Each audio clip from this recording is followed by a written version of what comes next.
हम सॉल्व कर रहे हैं प्रीवियस ईयर क्वेश्चन पेपर।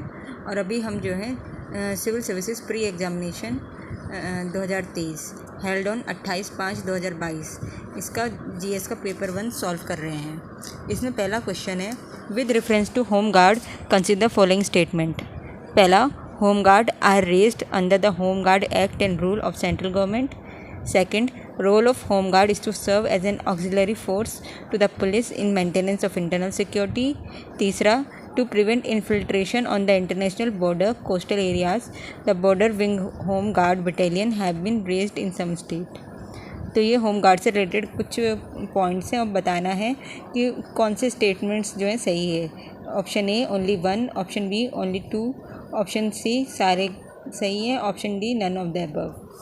तो इसमें पूछा है इन्होंने होम गार्ड क्या है, क्या ये रेज होते हैं होम गार्ड एक्ट और रूल के हिसाब से। दूसरा, होम गार्ड क्या ऑक्सिलरी फोर्स है, मतलब सब्सिडरी फोर्स है पुलिस की, मतलब पुलिस होती है और उसको हेल्प करने के लिए होम गार्ड होते हैं।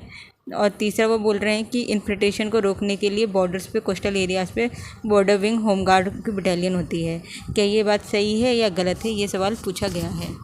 तो इसका आंसर है 1B, 2 सही है। इसमें क्या है, जो होम गार्ड है ना, ये एक वॉलंटरी फोर्स होती है जो कि दिसंबर 1946 से रेज किया गया था और इसको रेज किया गया था पुलिस की हेल्प करने के लिए। तो ये बात बिल्कुल सही है कि ये पुलिस की क्या है, ऑक्सिलरी जो है वो है फोर्स है। और ये हम देख सकते हैं लोगो होम गार्ड का, और ये नीचे जो है होम गार्ड की ड्रेस देखो पुलिस की जैसी होती है। तो इंटरनल डिस्टर्बेंस को मेंटेन करने के लिए ही होती है और ये पुलिस की हेल्प के लिए ही होती है। तो now let's understand home guard क्या होते हैं। और हर राज्य में इसकी नियुक्ति होती है और स्टेट गवर्नमेंट के अंदर ही होती है। और जब इसके लिए जो पॉलिसी फ्रेम करता है वो मिनिस्ट्री ऑफ होम अफेयर करता है। और जो इसमें जो पैसा जैसे एक्सपेंडिचर होम गार्ड के ऊपर खर्च करना होता है तो 25% सेंटर करता है और 75% जो है स्टेट करता है। और होम गार्ड जो है दो तरह के स्टेट के अंदर दो तरह के होते हैं, एक रूरल एरिया में, एक अर्बन एरिया में। और बॉर्डर के अलग से बॉर्डर बीएसएफ की तरह होते हैं बॉर्डर होम गार्ड। तो अब आगे समझते हैं। ये तो था बेसिक होम गार्ड के बारे में, पर आंसर के हिसाब से हम समझते हैं होम गार्ड के होते हैं, they are raised under the home guard act and rule of state and union territory. तो ये किस में रेज किया जाता है, ये रेज किए जाते हैं rule and act of state government के और यूनियन टेरिटरी के। तो पहला वाला सवाल, पहला पॉइंट हो गया गलत। उसमें उन्होंने बोला कि वो सेंट्रल गवर्नमेंट के हिसाब से होते हैं। नहीं, home guards are raised under the home guard act and rule of state government या यूनियन टेरिटरी। ठीक है, मतलब हर स्टेट के होम गार्ड के लिए रूल और एक्ट अलग होंगे स्टेट गवर्नमेंट के हिसाब से। ठीक है, तो फर्स्ट पॉइंट इसमें गलत हो गया है। ठीक, इसके बाद है the role of home guard is to serve as auxiliary police force in the maintenance of internal security situation and maintain internal security. और किसी भी इमरजेंसी में भी हेल्प के लिए अवेलेबल होनी चाहिए, जैसे air red, fire, cyclone, earthquake, epidemic etcetera. तो ये क्या है, ये ऑक्सिलरी फोर्स है, मतलब ये पुलिस की सहायता के लिए बनी है, जो कि कहा गया था। ठीक है, पुलिस की सहायता के लिए बनी है। तो पार्ट 2 जो है ऑप्शन 2 ये सही हो गया कि रोल ऑफ होम गार्ड क्या है, कि एक ऑक्सिलरी फोर्स है जो पुलिस की सहायता के लिए और इंटरनल सिक्योरिटी ताकि मेंटेन हो सके उसके लिए है। तो एक तरफ से जो है ये इंटरनली हेल्प कर रही है, तो ये नेचुरल डिजास्टर से भी हेल्प कर रही है, जैसे फायर, साइक्लोन, एपिडेमिक। और साथ में ये जो है हेल्प करती है in maintaining essential services, promote communal harmony और assign the administration in protecting weaker section या participate in socio economic and welfare activity as per civil defence duties. तो जो ड्यूटीज़ होंगी सिविल डिफेंस की उन सबको मेंटेन करती हैं। अब उसके बाद है पंजाब में 6 BNS, राजस्थान में 4 BNS, गुजरात में 2 BNS and 1 each battalion for Meghalaya, Tripura, West Bengal to serve as auxiliary to border security force. तो ये बताया गया है तीसरे पॉइंट में कि ये बॉर्डर सिक्योरिटी फोर्स की तरह भी वर्क करती हैं। और बॉर्डर सिक्योरिटी फोर्स जो है हमारे बॉर्डर एरियाज़ में है। और उसमें कौन सी हैं, जो पंजाब है वहाँ पे 6 बॉर्डर सिक्योरिटी फोर्स हैं, तो उसमें 6 बटालियन हैं बॉर्डर सिक्योरिटी फोर्स की, जो कि होम गार्ड की हैं। राजस्थान में 4 हैं, वेरी इंपॉर्टेंट, अगर कोई राजस्थान पीसीएस का पेपर देने वाला है तो राजस्थान में 4 बटालियन है होम गार्ड की, जो कि बॉर्डर सिक्योरिटी फोर्स के अंदर है। गुजरात में 2 बटालियन है और मेघालय, त्रिपुरा और वेस्ट बंगाल, इसमें जो है एक एक बॉर्डर सिक्योरिटी फोर्स की बटालियन है। ताकि जो इंटरनेशनल बॉर्डर से जो है या कोस्टल एरिया से जो है इन्फिल्ट्रेशन को रोका जा सके, guarding of VPs and line of communication in vulnerable areas at the time of external aggression. तो जो इसका थर्ड पॉइंट है, to prevent infiltration on the international borders, coastal areas, border wing home guard battalions have been raised in some state. तो ये बिल्कुल सही है कि कुछ स्टेट्स में इनको रेज़ किया जाता है ताकि जो इन्फिल्ट्रेशन कम हो सके। So option B is correct. तो होम गार्ड्स क्या होते हैं, एक बार फिर से हम करें रिवीजन सिंपल फॉर्म में, ताकि याद रहे कि होम गार्ड जो है पुलिस की तरह ही होती है, इनकी वर्दी पुलिस की तरह ही होती है, और ये पुलिस की ऑक्सिलरी फोर्स होती है। ऑक्सिलरी मतलब सहायता वाली होती है, और ये 1946 में बनी थी। ठीक है, और इनका काम क्या है, इनका काम है कि सिक्योरिटी को मेंटेन करना, आपदा में हेल्प करना, और कहीं पे भी अगर डिप्राइव्ड क्लासेस हैं उनकी हेल्प करना है तो सिविल डिफेंस का काम करती हैं ये। फिर ये बॉर्डर BSF के अंडर भी रेज होती हैं। एक तो ये पुलिस के साथ हैं, दूसरी ये BSF के साथ हैं। और BSF के संग ये हर स्टेट में नहीं है, कुछ स्टेट्स में रेज की गई हैं, जिसमें कि राजस्थान में 4 हैं, गुजरात में 2 हैं, पंजाब में 6 हैं, त्रिपुरा मेघालय में 1, वेस्ट बंगाल में 1 है। तो ये हैं BSF के साथ रेज की गई हैं। और जो पहला पॉइंट था इसमें कि होम गार्ड रेज किया जाता है अंदर, home guard act and rules of central government तो नहीं है, सेंट्रल गवर्नमेंट के अंडर नहीं है, ये स्टेट गवर्नमेंट या यूनियन टेरिटरी के अंडर है। जो स्टेट गवर्नमेंट और यूनियन टेरिटरी वो अपने अकॉर्डिंग बना देता है होम गार्ड को, क्योंकि पुलिस क्या है, police is a subject of state government का सब्जेक्ट है, इसके कारण ऐसा है। तो इसमें फर्स्ट पॉइंट गलत है, पर जो इसकी होम अफेयर्स है वो इसकी पॉलिसी फॉर्मुलेशन का काम होम अफेयर्स का ही है। अब है question number 2, with reference to India consider the following pair action and the act under which it is covered. पहला है अनऑथराइज्ड वियरिंग ऑफ पुलिस और मिलिट्री यूनिफॉर्म, यह है the official secrecy act 1923, unauthorised wearing of police और military uniform the official secrets act 1932, knowingly misleading और otherwise interfering with a police officer और military officer when engaged in their duty the Indian evidence act 1872। तीसरा celebratory gun fire which can endanger the personal safety of others the arms amendment act 2019। How many of the above pairs are correctly matched? Option A only 1, option B only 2, option C all of the above and option D none of these. तो इस answer number 2 का answer है only B, और इसमें जो है 2 points ठीक है। पहला ठीक जो है वो है द ऑफिशियल सिक्रेसी एक्ट 1923, इसमें कवर होता है अनऑथराइज्ड यूज़ ऑफ यूनिफॉर्म नहीं पहन सकते हैं, अनऑथराइज्ड रिपोर्ट को फॉल्सिफाई प्रोड्यूस नहीं कर सकते हैं, फ्रॉजरी नहीं कर सकते, किसी को पर्सोनीफाई नहीं कर सकते और फॉल्स डॉक्यूमेंट को प्रेजेंट नहीं कर सकते। अगर ये सब होता है तो ऑफिशियल सिक्रेसी एक्ट 1923 लग जाएगा। According to section 8 of official secrecy act 1935 में है एक और, मतलब ऑफिशियल सिक्रेसी एक्ट फिर रिवाइव हुआ होगा 1935 में। वैसे ऑफिशियल सिक्रेसी एक्ट कब का है, 1923 का। फिर 1935 का सेक्शन 8 है, उसमें ये डिटेल में डाला है कि कोई भी person, no person with in और in the vicinity of any prohibited place shall obscure, knowingly, misleadingly or otherwise interfere with or impediment any police officer or any member of armed forces engaged on duty in relation to prohibited places, and if any person acts in contravention or of fails to comply with the provision, he shall be guilty of an offence। तो simple सी बात, इसमें section 8 of official secrecy act 1935 में बोला गया है कि कोई भी पर्सन अगर कोई प्रोहिबिटेड प्लेस है, जैसे कि कहीं पे दंगा हो गया और वहाँ पे पुलिस ने जो उस एरिया को प्रोहिबिटेड कर दिया, तो वहाँ पे कोई भी पर्सन जो है अगर कुछ मिसलीडिंग एक्टिविटी करता है या फिर रोकता है काम करने से पुलिस वालों को या सेना वालों को, तो उनकी अगेंस्ट जो है गिल्टी का आरोप लग सकता है, प्रोविज़न लग सकता है, मतलब किसी भी पुलिस वाले को परेशान नहीं करना है उसमें। और जो दूसरा ऑप्शन सही है वो है द आर्म्स अमेंडमेंट बिल 2019। कौन सा? The armed amendment bill 2019। ये इंश्योर करता है कि those using firearm in a rash और negligible manner in celebratory gun fire endangering human life और personal safety of others shall be punishable with an imprisonment to 2 years, 2 साल की jail होगी और फाइन होगी एक्सटेंडेड अप टू 1 लाख या फिर दोनों। तो द आर्म्स अमेंडमेंट एक्ट 2019 में क्या कहा जा रहा है कि कोई अगर हथियार का यूज़ कर रहा है इंजॉयमेंट के लिए और पब्लिक प्लेस में यूज़ कर रहा है सेलिब्रेशन के लिए और उससे जो है ह्यूमन लाइफ जो है इंडेंजर हो रही है, तो ऐसे लोगों को जो है जेल हो सकती है 2 साल की और साथ में 1 लाख रुपए का जुर्माना भी हो सकता है। ये इंडिविजुअली भी हो सकता है और दोनों साथ में भी हो सकता है। तो हमने क्या देखा कि 2 एक्ट्स इसमें सही हैं। पहला द ऑफिशियल सीक्रेसी एक्ट 1923 जिसमें यूनिफॉर्म को फॉल्सिफाई पहनने को मना किया गया है, और दूसरा द आर्म्स अमेंडमेंट बिल 2019 जिसमें जो है फायर आर्म्स को नेग्लिजेंस और पार्टी वार्टी के पर्पज़ के लिए यूज़ करने से मना किया गया है, जिसमें 2 लाख से लेके 2 साल से लेके 1 लाख रुपए का जुर्माना है। अब है क्वेश्चन नंबर 3। इसमें है reasons often mention in news और reasons for being in news. पहला है नॉर्थ कीव्यू एंड इतुरी, ये war between Armenia and Azerbaijan के लिए फेमस है क्या? दूसरा पूछ रहा है Nagorno Karabakh insurgency in Mozambique के लिए फेमस है क्या? और तीसरा है Kherson and Zaporizhzhia dispute between Israel and Lebanon के लिए फेमस है क्या? तो क्वेश्चन है कि अबव पेयर्स में कौन से करेक्टली मैच्ड हैं? Option A only 1, option B only 2, option C all of the above.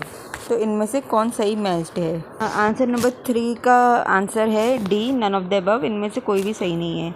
जो नॉर्दर्न कीवू और इटूरी है, ये जो है आप देख सकते हैं 3rd पिक्चर में, ये डेमोक्रेटिक रिपब्लिक ऑफ कॉन्गो में है, और ये साइड में ईस्टर्न साइड में 2 प्रोविंसेस हैं जो कि है नॉर्थ कीवू और इटूरी।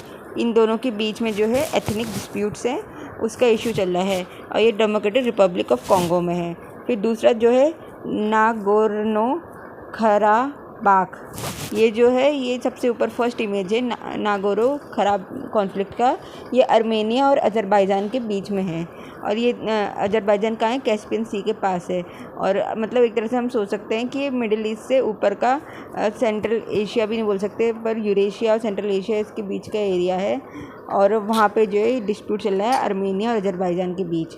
असल में जो है अर्मेनिया ने जो है कुछ पार्ट अजरबैजान का ले लिया है, और अजरबैजान ने भी कुछ पार्ट अर्मेनिया का ले लिया है। इस तरह से इशू हो गया है। तो ये बीच में जो रेड कलर का एरिया है, ये नागोर्नो कराबाख एरिया है, जिसे जो है अर्मेनिया ने ऑक्यूपाई कर लिया है, पर इन एक्चुअल वो अजरबैजान का एरिया था। तो इसलिए जो है इन दोनों में जो है ये कॉन्फ्लिक्ट चल रहा है। और वहीं अर्मेनिया में आप साइड में देखोगे, ये जो छोटा सा एरिया बना हुआ है ना, ये भी अजरबैजानी है। तो देखा जाए तो बीच में अर्मेनिया ने अपने आप को एक्सटेंड कर दिया है, और अजरबैजान का एरिया लेके खुद उसको ले लिया है। तो ये एक डिस्प्यूट एरिया बन गया है। फिर ऐसे ही तीसरा डिस्प्यूट एरिया है खरसोन एंड जेफोरी झजिया। ये नाम सुनने में ही आप देख सकते हो कि ये रशियन टाइप साउंड हो रहे हैं, तो ऑब्वियसली ये यूक्रेन और रशिया के बीच का डिस्प्यूट है। और ये जो आप यूक्रेन की इमेज देख सकते हैं, इसमें नीचे क्रीमिया है जो 2014 में रशिया ने एनेक्स कर लिया था। उसी के ऊपर के ये शहर हैं जिसमें जो है क्रीमिया से लगा हुआ है खेरसन और जेफोरी झजिया। ये जो है रशिया ने ऑक्यूपाई कर लिया है, यूक्रेन से ले लिया है। तो ये जो है इसके कारण जो है ये आपका रशिया वर्सेस यूक्रेन का डिस्प्यूटेड एरिया है, और इसलिए इनमें से नन ऑफ द अबव सही आंसर है। क्वेश्चन नंबर 4 है कंसीडर द फॉलोइंग स्टेटमेंट है। पहला, Israel has established diplomatic relation with some Arab state, और दूसरा, Arab peace initiative mediated by Saudi Arabia was signed by Israel and Arab League. Which of the following statement is correct with respect of the above statement? Option A है statement 1 और 2 both are correct, and statement 2 is the correct explanation of statement 1। Statement B है both statement 1 and 2 are correct, and statement 2 is the correct explanation for statement 1। Option C है statement 1 is correct but statement 2 is incorrect, and option D है statement 1 is incorrect, statement 2 is correct. तो इसका सही answer क्या है? इसका सही answer है 4 का बी। बहुत स्टेटमेंट 1 और 2 करेक्ट है, पर स्टेटमेंट 2 सही एक्सप्लेनेशन नहीं है स्टेटमेंट 1 का। तो ये दोनों करेक्ट हैं कि इजराइल ने जो है इस्टेब्लिश करे हैं diplomatic relation with Arab states, और स्टेटमेंट 2 जो था अरब पीस इनिशिएटिव है, ये सऊदी अरेबिया ने मेडिटेट किया है, और ये साइन किया है इजराइल और अरब लीग के बीच। तो जो अरब पीस इनिशिएटिव है इसे सऊदी इनिशिएटिव भी कहते हैं, और ये 10 सेंटेंस का प्रपोजल है जिससे अरब इजराइल कॉन्फ्लिक्ट को बंद किया जाए। और अरब लीग ने 2002 बेरूट समिट के टाइम पे इसे एंडोर्स किया था। एंडोर्स कब किया था? 2002 में बेरूट समिट में। अब है question number 5, consider the following pair with regard to major awards. पहला है major Dhyanchand Khel Ratna award for outstanding spectacular and outstanding performance by a sports person over a period of last 4 years। Second है Arjuna award for the life time achievement by a sports person. तीसरा है Dronacharya award to honour the eminent coaches who have successfully trained in sports person और team. चौथा है राष्ट्रीय खेल प्रोत्साहन to recognise the contribution made by sports person even after their retirement. इनमें से कौन से स्टेटमेंट सही है? Option A only 1, option B only 2, option C only 3, option D all of the above. तो इसमें सही आंसर है ऑप्शन ए, सिर्फ एक सही है। और एक कौन सा वाला सही है? तो ये द्रोणाचार्य अवार्ड वाला सही है कि ये कोचेस को दिया जाता है जिन्होंने सक्सेसफुल ट्रेनिंग करी होती है स्पोर्ट्स पर्सन या टीम की। बाकी जो है थोड़ा मिसमैच्ड है। जैसे मेजर ध्यानचंद खेल रत्न पुरस्कार है, ये लाइफ टाइम अचीवमेंट के लिए होता है फॉर स्पोर्ट्स पर्सन। और जो अर्जुन अवार्ड है ये जो है for the person spectacular and outstanding performance over the period of last 4 years के लिए दिया जाता है।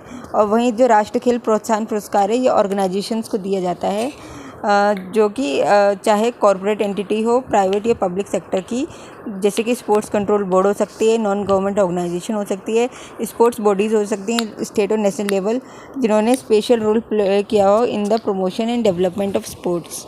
ठीक है, तो ये एंटिटीज़ को दिया जाता है राष्ट्रीय खेल प्रोत्साहन पुरस्कार। तो ये जो है अलग है। और जो वो था क्या कहते हैं मेजर ध्यानचंद्र खेल रत्न पुरस्कार है, ये ministry of youth and sports देती है। अब है question number 6, consider the following statement in respect to 44th chess olympiad 2022। तो इसमें है first, it was the first time that chess olympiad was being held in India. दूसरा, the official mascot was named Thambi. Third, the trophy for the winning team in the open section in the Vera Menchik cup. चौथा, the trophy for the winning team in the women section is the Hamilton Russell cup. How many of the statement given above are correct? Option A only 1 is correct, option B only 2 is correct, option C 3 is correct, and option D is all of the above is correct। तो इसका सही answer है B, only 2, option 2 are only 2 options are correct। तो इसमें हम समझते हैं क्या सही था। तो 44th chess olympiad Chennai Bharat में खेला गया था। कहाँ खेला गया था? चेन्नई में। तो ये कहाँ खेला गया था? चेन्नई में। चेन्नई में खेला गया था 28 जुलाई से लेकर 9 अगस्त 2022 तक। ये प्रेस्टीजियस कंपटीशन 1927 से ऑर्गेनाइज किया जाता है और फर्स्ट टाइम ये जो है भारत में किया गया आफ्टर 30 years इन एशिया। ये मतलब 30 साल पहले ये एशिया में हुआ था और अब जाके भारत में हुआ। The official mascot was named Thambi. तो ऑफिशियल मैस्कॉट क्या था? थाम्बी। तो ऑप्शन सेकंड जो है करेक्ट है। ठीक है, Thambi younger brother, a chess knight dressed in traditional Tamil male costume of Veshi with white shirt. The event show the participation of 188 teams representing 186 nations federations in the open section for the Hamilton Russell Cup, and 162 teams represented 160 federation in the women's section, that is vera magic cup. तो vera magic cup किसका है? औरतों के लिए था और magic cup जो है आपका मैन का है। अब है question number 4, area inflicted conflict mentioned in news और country where it is located. पहले है डॉनबास, इन्होंने सीरिया लिखा है। दूसरा है केचिन, इथोपिया लिखा है। तीसरा है टिग्रे, नॉर्थ यमन लिखा है। तो पूछा है इनमें से कौन से पेयर करेक्टली मैच्ड है? Option A only 1, option B only 2, option C all the 3, option D none of the above. तो इसका आंसर है option D none of the above. Donbas तो बहुत फेमस एरिया है यूक्रेन का, और जो कि कोल फील्ड है यूक्रेन का। ठीक है, डॉनबास क्या है? कोल फील्ड ऑफ यूक्रेन, और ये बहुत ही फेमस एरिया है। फिर एक कैचिन, कैचिन कहाँ है? ये म्यांमार में लोकेटेड है और ये न्यूज़ में था due to violence by various militant group. फिर टिग्रे, टिग्रे जो है ये लोकेटेड है इथोपिया में और जो कि न्यूज़ में था due to internal political instability and unrest. Internal political instability और इनलेट। ठीक है, ये कहाँ है? टिग्रे, ये इथोपिया में। अब क्वेश्चन नंबर 8 है, in the recent year Chad, Guyana, Mali and Sudan caught the international attention for which one of the following reason common to all of them? A, discovery of rich deposit of rare earth element. B, establishment of Chinese military base. C, southward expansion of Sahara desert. D, successful coups। तो इसका answer है D, successful coups। Recently coup d'états in Chad, Guyana, Mali, and Sudan have brought these nations into limelight and attracted the attention of global community.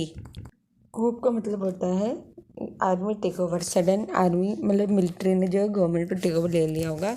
तो ये जो है इस पूरे reason में, इसे साहिल रीजन ऑफ अफ्रीका कहते हैं।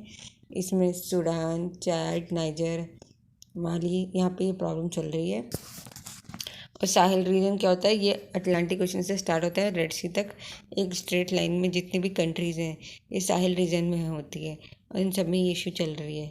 और कौन सी कंट्रीज है ये? Senegal, Mauritania, Mali, Burkina Faso, Niger, Nigeria, Chad, Sudan, Eritrea.